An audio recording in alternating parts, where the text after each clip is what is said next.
Hello friends, வணக்கம் and welcome to Gomu's kitchen. நாம இன்னைக்கு பார்க்க போற recipe Karnataka special instant benne dosa. Benne தோசாக்கு தேவையான பொருட்களை பார்த்துடலாம். 1 கப் அரிசி மாவு, 1/4 கப் கடலை மாவு, 2 டேபிள் ஸ்பூன் ரவை, வறுத்த ரவை வறுக்காத ரவை எதுனாலும் எடுத்துக்கலாம். ஒரு மீடியம் சைஸ் உருளைக்கிழங்கு தோல் சீவி நறுக்கி வச்சிருக்கேன். இது வேக வைக்கல. 4 வரமிளகாய், 2 பல்லு பூண்டு, கொஞ்சம் பெருங்காயம். ஒரு மிக்சி ஜார் எடுத்திருக்கேன். மிக்சி ஜாரில் இந்த பல்லு பூண்டும் வரமிளகாவையும் சேர்த்துட்டேன். இந்த உருளைக்கிழங்கையும் சேர்த்துக்கலாம். இதை ஒரு ஓட்டிட்டு வந்துட்டு மற்ற மாவெல்லாம் கலந்துடலாம். ஒரு சுற்றிட்டு வந்துட்டேன்.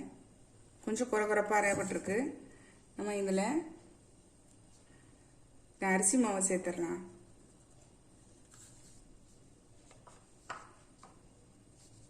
கடலை மாவு,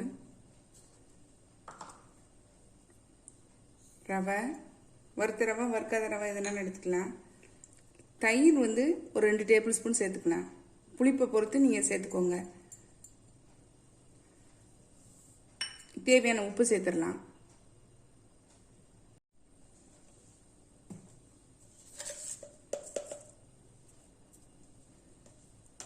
இது கூட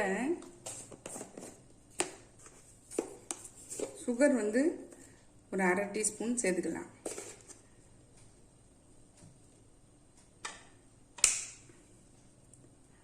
இல்லை 1 கப்பு தண்ணி ஊற்றுக்கிறேன். 1 கப்பு இல்லாட்டாலும் ஒரு 1/2 கப்பு ஊற்றி ஒரு சுற்றிட்டு இல்லை 1 கப்புமே ஊற்றிடலாம். உங்கள் ஜாரை பொறுத்து ஊற்றிக்கோங்க. நல்லா நைஸாக அரைச்சிட்டு வந்துட்டேன் பாருங்க. காமிக்கிறேன் பாருங்க.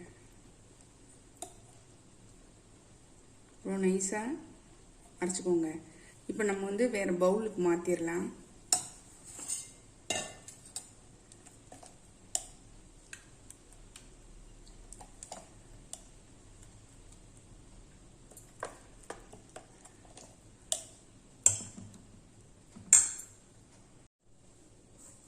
மாவு மாற்றிட்டேன். இப்போ மிக்சி ஜாரில் ஒரு 3/4 கப்பு தண்ணி விட்டுக்கிறேன்.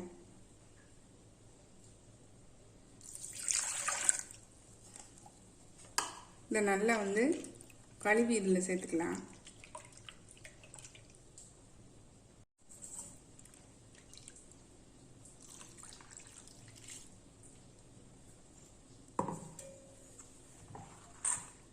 நல்லா மிக்ஸ் பண்ணி விட்ருங்க.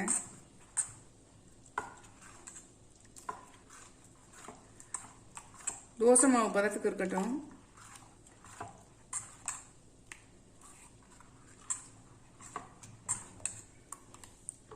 இதில் பெருங்காய பவுடர் சேர்த்துடலாம். இல்லை உப்பெல்லாம் கரெக்டாக இருக்கான்னு செக் பண்ணிக்கலாம். இந்த ஸ்டேஜில் நீங்கள் இது அப்படியே ஒரு 10 நிமிஷம் ஊறட்டும். நம்ம இப்போ சட்னி ரெடி பண்ணிடலாம். 2 பத்தை தேங்காய் எடுத்திருக்கேன். அல்லது 1/4 முடின்னு வச்சுக்கலாம். 3 பச்சை மிளகாய், 2 வெங்காயம், ஒரு கைப்பிடி அளவு கொத்தமல்லி, கொஞ்சம் பொட்டுக்கடலை, தேவையான அளவு உப்பு. நல்லா அரைச்சிட்டு காமிக்கிறேன். அரைச்சிட்டு வந்துட்டு வேறு பவுலுக்கு மாற்றிட்டு இதுக்கு ஒரு தாளிப்பு ஒன்று கொடுத்துடலாம். இது தாளிச்சு கொட்டிடலாம்.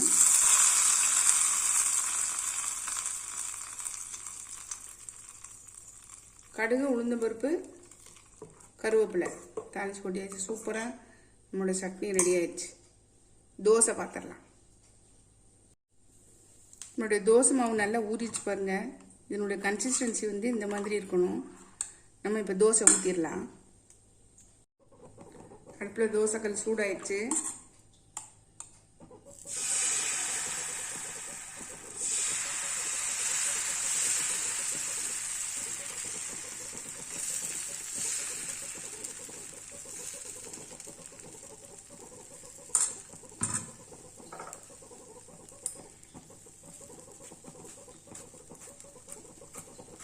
ஆயில் ஸ்ப்ரெட் பண்ணி விட்ருங்க.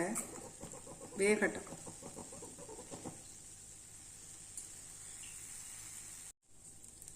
தோசை வந்துருச்சு பாருங்கன்னு எடுத்துடலாம். திருப்பி போட்டுடலாம்.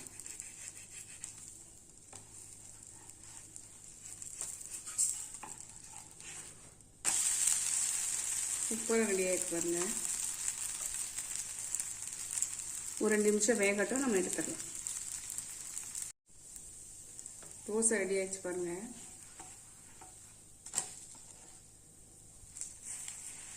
இப்படி முறுமுறுன்னு இருக்கு பாருங்க.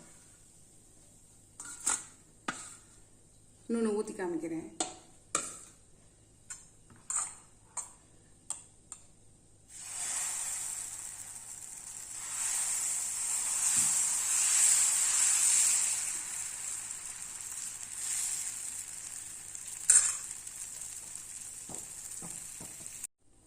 நம்மளுடைய இன்ஸ்டன்ட் வெண்ணி தோசை சூப்பராக ரெடி ஆயிடுச்சுங்க. டேஸ்ட்டும் செம்மையாக இருக்குது. வீட்டில் மாவு இல்லை அப்படின்னா டக்குன்னு செஞ்சிடலாம். இதை வந்து அரைச்சி புளிக்க வைக்கலாம் தேவையில்லை. டக்குன்னு நம்ம செஞ்சிடலாம். சூப்பராக இருக்குது டேஸ்ட்டு. கண்டிப்பாக நீங்களும் உங்கள் வீட்டில் ட்ரை பண்ணி பாருங்கள். ட்ரை பண்ணி பார்த்தா கமெண்ட்டில் சொல்லுங்கள். லைக் பண்ணுங்கள், ஷேர் பண்ணுங்கள், சப்ஸ்கிரைப் பண்ணுங்கள். பக்கத்தில் பெல் ஐக்கானை கிளிக் பண்ணுங்கள். நாளைக்கு வேறு ஒரு ரெசிபியில் உங்களை சந்திக்கிறேன். பை. தேங்க்யூ. தோசை பாருங்கள், நல்லா கிறிஸ்பியாக இருக்குது. பாருங்கள் எப்படி இருக்குன்னு. சட்னி அதோட டேஸ்ட்டாக இருக்குது. கண்டிப்பாக ட்ரை பண்ணி பாருங்கள்.